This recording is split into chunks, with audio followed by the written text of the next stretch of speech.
Štatyvas milžinas. Kam jie tokie reikalingi, turėsiu ateiti ir viską papasakoti iš arčiau. Jis labai didelis. Nu va, netgi aš 2 metrų 200 kg esu mažesnis už šitą trikojį. Jis tikrai didelis. Kad galėčiau parodyti, ką jis gali iš arčiau, reikės pasikviesti Darių, o aš turėsiu jį primažinti. Pažiūrėk, Dariau, kaip jisai mažinas. Vieną kojytę, mes, hop, jau turim sumažinti. Kitą kojytę, hop, jau turim sumažinti. Nu, liko dar vieną kojelę. Ir ją, mes taip pat sumažinti. Hop, hop. Va, dabar galima viską daryti iš arčiau. Kaip atskirti, ar trikojis video? Va, pagal šitą vietą. Jeigu yra tokia ilga rankena, reiškia trikojis video. Jeigu yra tokia galva, rutulinė, reiškia trikojis skirtas labiau fotoaparatui, nes valdai su fotoaparatu tiesiai savo norimą fotografuoti kampą.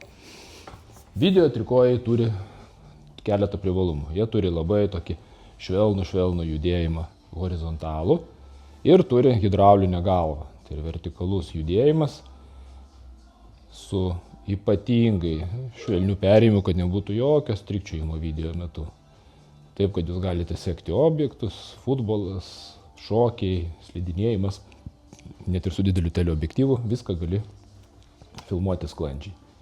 Nori užsifiksuoji, nori atsifiksuoji. Jeigu pagrindas nelygus, yra centrinė stebulė, kuri leidžia išsilyginti horizontą, o čia slepiasi gulšiukas statybininkų žargonų, kuris parodo, ar jūs jau esate tiesiai ant pagrindo.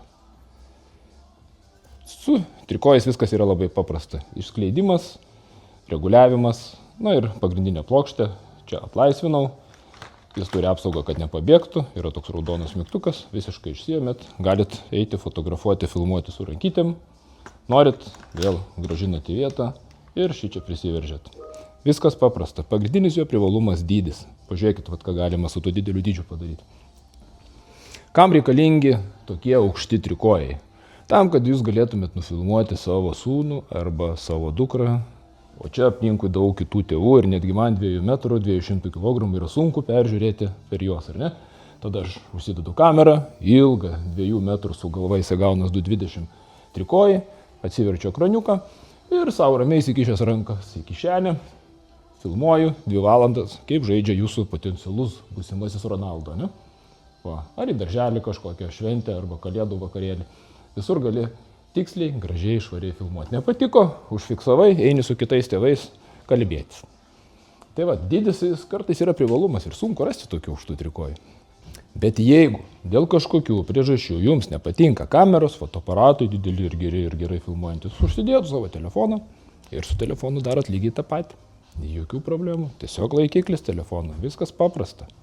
Nu va, įdedam iš karto į video 2 daiktus, jeigu jau gyvenime rūpi tik tai kaina ir niekas daugiau ir nenorit išleisti 200 ar tikrai gerą trikoją, yra va tiesiog 30 eurų trikojas, kuris padaro viską, ko jums reikia. Tiek fotoaparatą galite užsidėti, tiek galite užsidėti savo telefoną. Nėra didelių išlaidų, aišku, jisai netoks tvirtas, aišku, jisai netoksai multifunkcionalus, bet užtat, kas ieško kainos, jisai gali pilnai tikti. Ištraukiau paskutinę koją, pastačiau, pasiėmiau savo mėtinį telefoną, įstačiau ir filmuoju. Kažkas įsigas iš karto, tik tai horizontaliai. Nu ne, galim ir vertikaliai. Čia dabar aukštinkojam, bet jeigu aš apversiu, bus ir neaukštinkojam. Paprastas, lengvas sprendimas už 30 euriukų. Atėjot, nusipirkot Newer TP53 ir visi iš karto apsidžiaugia jums jį parduos. Tai va, tiek šiai dienai.